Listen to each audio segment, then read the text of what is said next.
Thank you for joining me for another Quick Hits conversation. I'm Dr. Robyn. With me today, I have Atif Agha. He's a technology specialist doing data analytics and an avid runner based in Chicago. I have Coach MJ Tolan. He is a speaker, author, and entrepreneur with 35 years experience.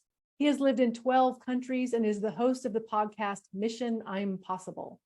And I have Kevin Wash. He is a coach, mentor, author, trainer, and speaker running a consultancy business specializing in sales for international property development. He is usually based in Spain. Today, he is coming to you from Cairo. The question that I have for you, someone is mad at you.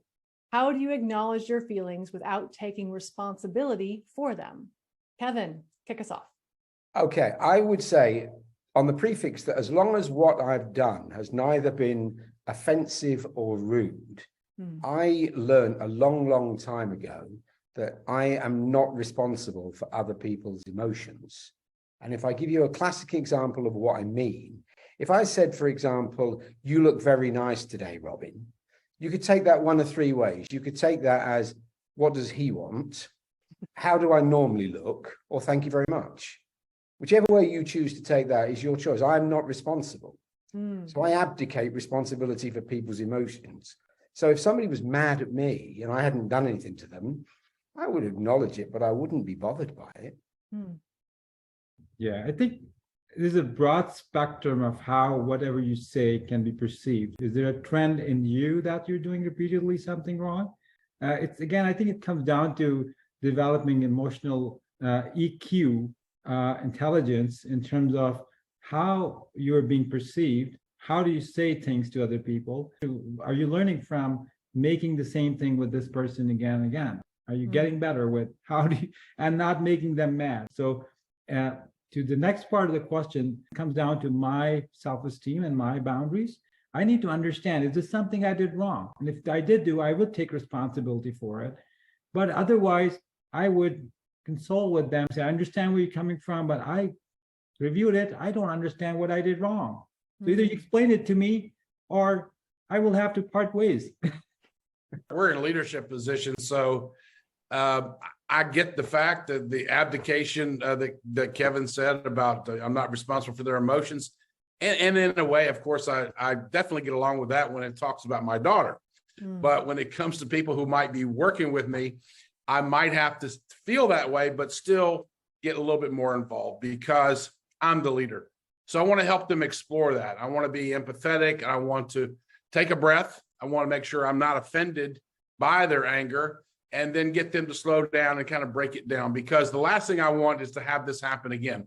And in saying that, part two of this is it's happened to me more than a dozen times culturally where I just wasn't aware that that was not a good cultural fit for what I might have said or asked them to say, asked them to stand up and speak, pointed to my shoe, which is highly offensive in Thailand. So lots of different things that I might not have known about. So sometimes it's a teaching moment for you both. For people, when they say, you make me, fill in the blank, whatever it is, you make me, I will often say, if I could make you anything, I would make you agree, and then we would just be done with it. So I don't take responsibility for other people's emotions. They're allowed to feel how they feel. I may say something like, I feel like you're disproportionately angry about this situation, but I try really hard to keep a level head by acknowledging, I see that you are very angry, but not by taking responsibility of saying, I'm sorry, I made you angry. And I think I learned that by having been in a toxic relationship where I was blamed for that person's emotions so often that now I recognize it quickly when someone is blaming me for their emotions. I think that I agree with you there, Robyn. And also to pick up on Coach's point, I think that I totally get it. Culturally, we can do things that can be offensive. If somebody's mad at me, the one thing I would do is ask them, what have I done? If I've done something cultural, I can apologize. If I've done something that I'm unaware of, I will make a point of not doing it again. You can use nicknames for people that they don't like. And sometimes people don't tell you. If they tell you, then it's my responsibility not to do it again, because I know that's the trigger that makes that person angry. But otherwise, some people have got triggers and they get mad for the most bizarre reasons. And their reasons are their own reasons. Mhm. Yeah, I think that's the key part. I think two things pop up when one's being level-headed. Do you see input, and are you analyzing it in a most rational way possible without getting offended after realizing, is this me or is that person? And then once you get that clarity, it's very easy to have a next steps. So that's, I think, is a really important thing. As we mature, I think we get better at it. We get better to see, is it me or is that other person? And who is really mad? And this is another important thing. Sometimes we don't control it. It's family, somebody in the family, they keep making us mad. They keep staying mad at us, and we have no clue why. And that makes me think, both of you, Kevin and Atif, said what you just said brought up for me. It's not my responsibility to manage other people's emotions, but it's also my responsibility, definitely, not to push their buttons on purpose. Absolutely. Absolutely. It's too easy to do that. If you look at it, you could spin it the other way. I'm not responsible for somebody's success. Really, all I ever do is show them what's within them, then it's entirely up to them. By abdicating responsibility for their emotions, I do the same on the other side of the coin as well. It's too easy for people to blame somebody else for whatever it was didn't work for them. And the reason it didn't work is because I'm angry at you because. And generally, when you get down to the bottom of it, there's absolutely nothing there.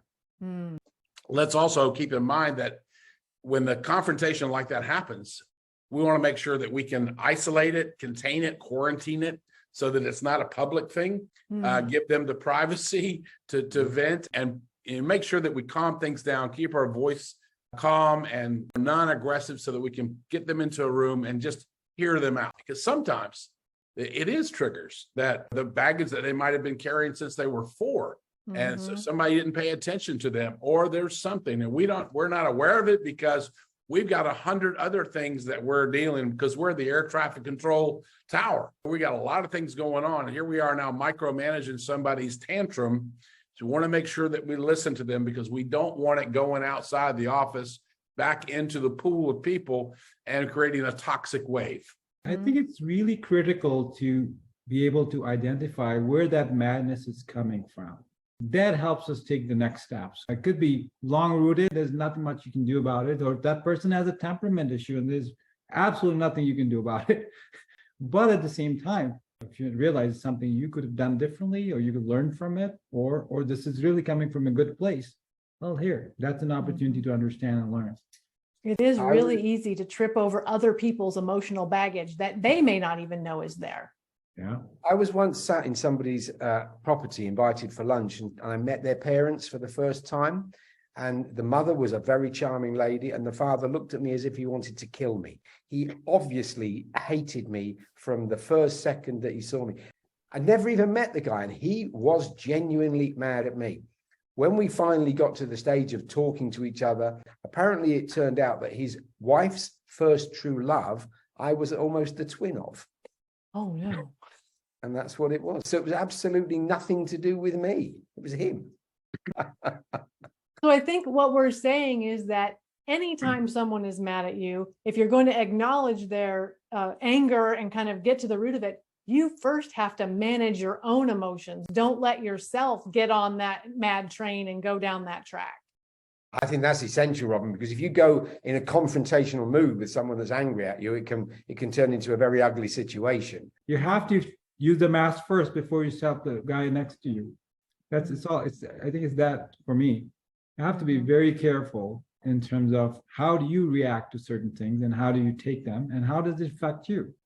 Being able to say, I hear you, I understand you, let's have a conversation about it. But I think it's also very easy to become almost condescending to them. Yes. Where you're like, oh, you're angry. Why are you angry? Use your words. And that's not a good choice either. So we have to deliver messages to people who may be underperforming or whatever, and we've got to challenge what they've done. And sometimes you don't need to spend 3 hours to deliver a message when you're trying to get to the root of a problem. So sometimes I'm a very direct speaker. I'm not confrontational, I'm just direct. Some people don't like it, but that's not my issue. And that's a challenge with some people. They just look to divert and deflect away from whatever the issue is and claim, oh, you're making me angry because of the way you're speaking to me. I think that would be another topic for a different quick hits, is how much responsibility do we have for the way our message lands on someone and the way that we speak to them. But that's our Yes. 10 minutes for this conversation. So thank you so much for having it with me. And I look forward to speaking to each of you again really soon.